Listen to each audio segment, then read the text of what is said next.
Les amis, bienvenue sur Joue avec la vie. Dans cette vidéo, je voulais te parler de trois livres de spiritualité qui m'ont profondément marqué. Donc c'est des livres qui sont très différents les uns des autres, mais que on peut vraiment mettre dans la grande case, le grand thème de la spiritualité. Et puis pourquoi je vais te parler de ces trois livres alors que je pourrais t'en citer plein d'autres, c'est vraiment parce que ces trois livres-là, à un moment donné de ma vie, ils m'ont vraiment beaucoup aidé, ils m'ont vraiment permis d'avoir des déclics. Donc si ces livres t'intéressent, je te mets tous les liens en description.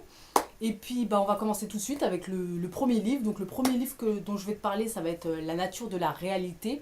Donc La nature de la réalité, c'est un livre qui a été euh, écrit dans les années 60. Alors, par Jane Roberts. En fait, c'est pas vraiment Jane Roberts qui a écrit ce livre-là.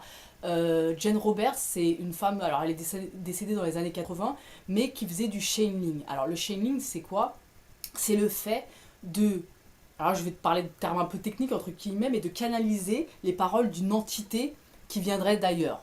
Donc là, en fait, ce qui se passe, c'est que dans un état modifié de conscience, donc en transe si tu veux, Jane Roberts, elle arrivait à capter une entité qui s'appelait Seth. Et Seth, c'est vraiment dans la littérature spirituelle une entité entre guillemets qui est très connue parce qu'il y a eu des très très très beaux textes que Jane Roberts a écrit, enfin que Seth a écrit à travers la bouche de Jane Roberts. Et du coup, moi, c'est un livre, celui-là, alors il y en a eu plein, hein, mais moi, celui-là, La nature de la réalité personnelle, il est en 2 tomes et c'est un livre qui m'a vraiment énormément marqué. Je l'ai lu il y a quelques années de ça. Et en fait, ce livre-là, il parle énormément des croyances, du fait que notre vie, elle est construite et formée à partir de nos croyances. Je te donne un exemple. Tu as deux personnes. Une personne qui déteste les enfants, qui déteste les enfants, qui pense que les enfants c'est bruyant, ça fout le bordel constamment, c'est chiant, voilà, qui aime pas les enfants. Et au contraire, une autre personne qui adore les enfants, qui pense que les enfants c'est la créativité, l'originalité, que c'est adorable, enfin voilà, tout ce qu'on peut imaginer de positif sur un enfant. Ces deux personnes-là, elles vont dans un parc.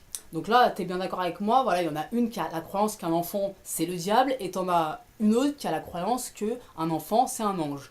Elles arrivent dans un parc, et dans un parc où il y a voilà, des dizaines et des dizaines d'enfants qui sont en train de jouer. Qu'est-ce qui va se passer si après on pose la question à ces deux personnes-là séparément, qu'est-ce que tu as vu dans ce parc? Et bah celle qui a la croyance qu'un enfant c'est un petit diable, il va dire oh putain bah, j'ai vu deux gamins en train de se taper sur la tête, j'ai vu un autre en train de piquer un jouet, j'en ai vu un en train d'hurler, de faire une crise à sa mère, et il va te sortir tout ce qu'il a vu de négatif.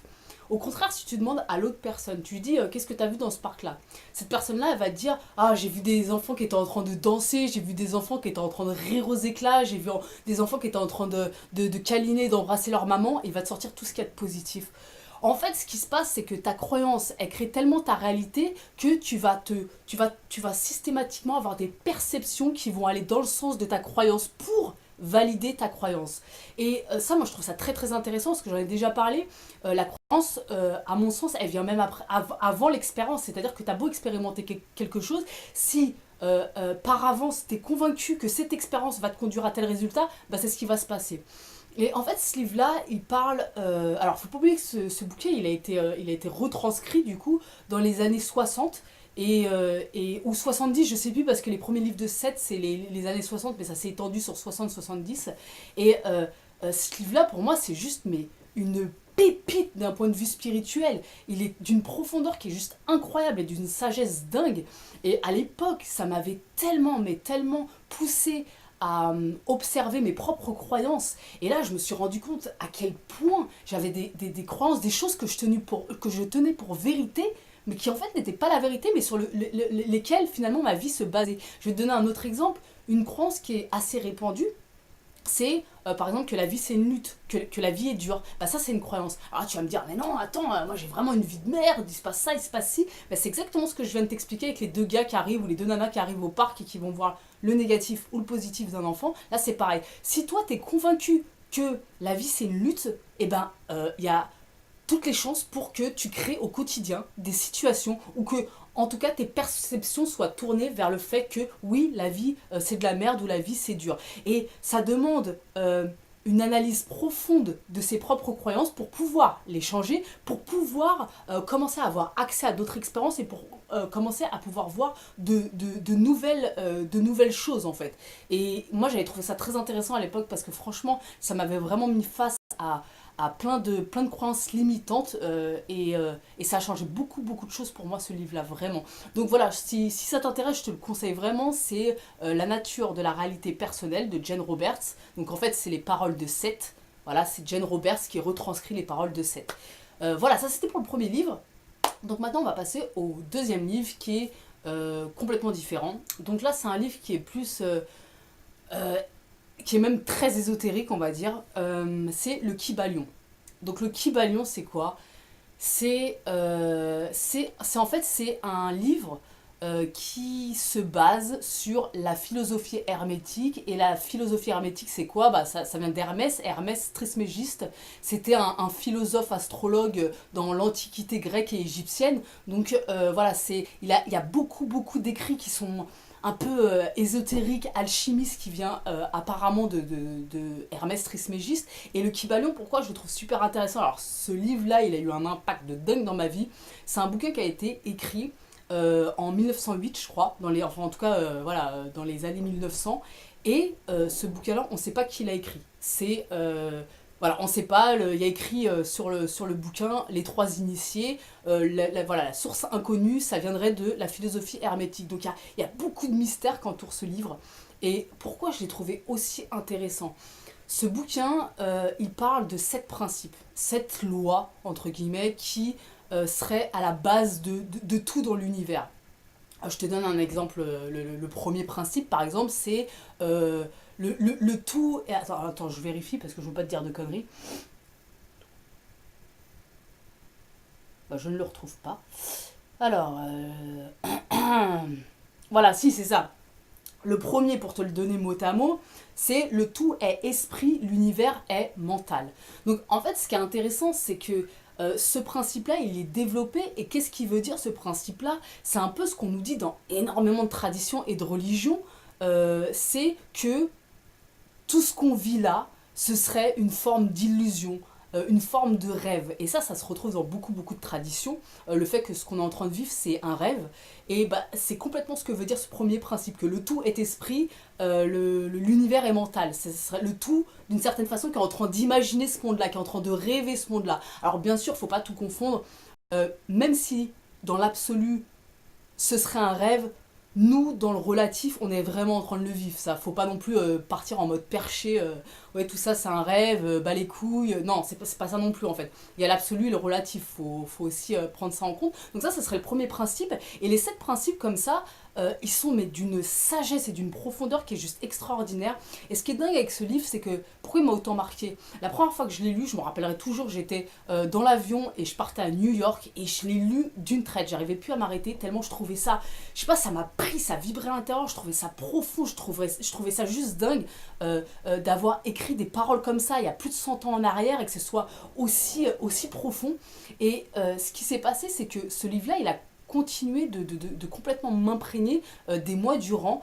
Plusieurs mois plus tard, ce qui se passait, c'est que des fois, j'étais en pleine nuit, en train de dormir, et je me réveillais en sursaut. Et d'un coup, c'était comme si j'avais compris un des 7 principes. Je ne l'avais pas compris que mentalement, comme c'était le cas à la première lecture, mais je l'avais intégré. Et donc du coup, je me réveillais et j'étais là, waouh! J'avais l'impression que ça changeait tout par rapport à ma perception de la vie. Et d'ailleurs, ça a tout changé par rapport à ma perception de la vie. Ce livre-là, pour moi, c'est une pépite.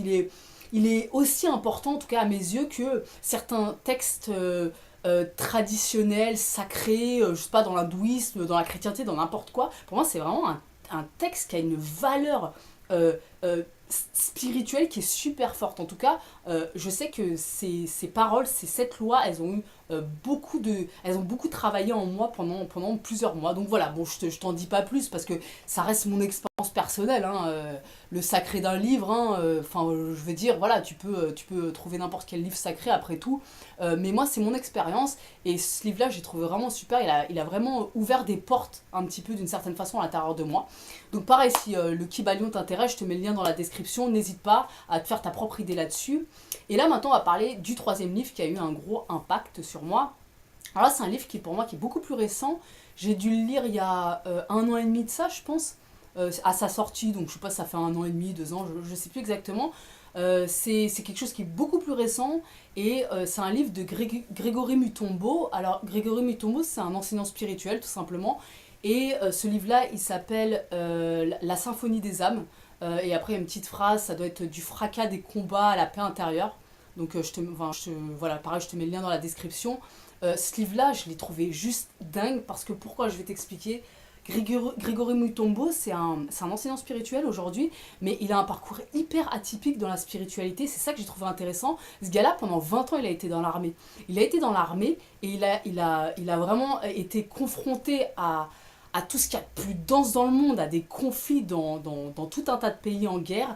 Et il a vraiment, pour moi, un parcours qui est super atypique dans la spiritualité. C'est pas genre le mec qui a hyper perché, oui, namasté, mon frère, ma soeur, je t'aime.